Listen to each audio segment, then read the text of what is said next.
Hello students, in this lecture video, I'm going to discuss about the most dreaded disease, that is cancer. Now the cancer cells, their cell growth and differentiation is not at all controlled. They lose the property of contact inhibition.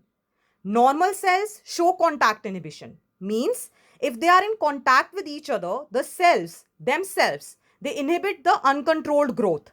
But in case of cancer cells, they have lost this property of controlled growth. So their uncontrolled growth will be there. Then masses of cells will be formed, that is called as tumors. Tumors can be of two types, benign or malignant tumors. Benign remain confined to their original location, whereas malignant consists of neoplastic cells which will dislodge and will cause tumor to other parts of the body also. The process through which they cause this is called as metastasis. Means it is causing damage to the surrounding cells and then it is spreading the tumor from one location to the other in the body. Let us look at the causes of cancer. Carcinogens is one cause of cancer. Physical, chemical or biological agents that cause cancer are called as carcinogens. It can be ionizing radiations like X-rays, gamma rays, and non-ionizing radiations like UV rays. There are certain chemical carcinogens which are present in tobacco smoke which cause lung cancer.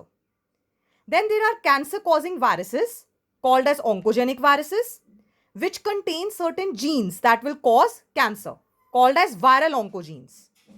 Then in the normal cells also we have cellular oncogenes or proto-oncogenes which in the presence of certain carcinogens it will get activated and cause cancer. Next, let us look at the detection of cancer and diagnosis of cancer. Early detection of cancer is very much required to treat the cancer timely.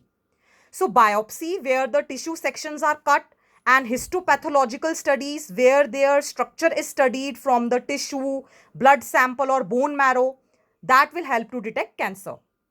Then there are certain rays which can also influence the detection of cancer like radiography which uses X-rays, CT scan which is computed tomography, MRI that is magnetic resonance imaging that uses non-ionizing radiations. Then antibodies can be also used to detect cancer-specific antigens. Then identification of susceptible genes. For example, if somebody has proto-oncogenes, then that person should specifically take care regarding the exposure of certain carcinogens. Lastly, coming to the treatment of cancer, which is also not easy to take because of the certain side effects. So surgery, one thing is surgery. Only benign cancers can be treated using surgery. Malignant cancer, if we do surgery, the risk is there of spreading of the cancer. Then radiation therapy uses radiations to treat cancer cells. Immunotherapy, it uses alpha interferons, which I will discuss. So generally, there is a combination of therapies which is used to treat cancer. No doubt there are certain side effects like hair loss, anemia. So now how immunotherapy works, which is generally used to treat any cancer these days. Certain interferons, which are called as biological response modifiers, alpha interferon is generally used. What it does, it activates our immune response and then it specifically targets the tumor cells and it destroys those cells.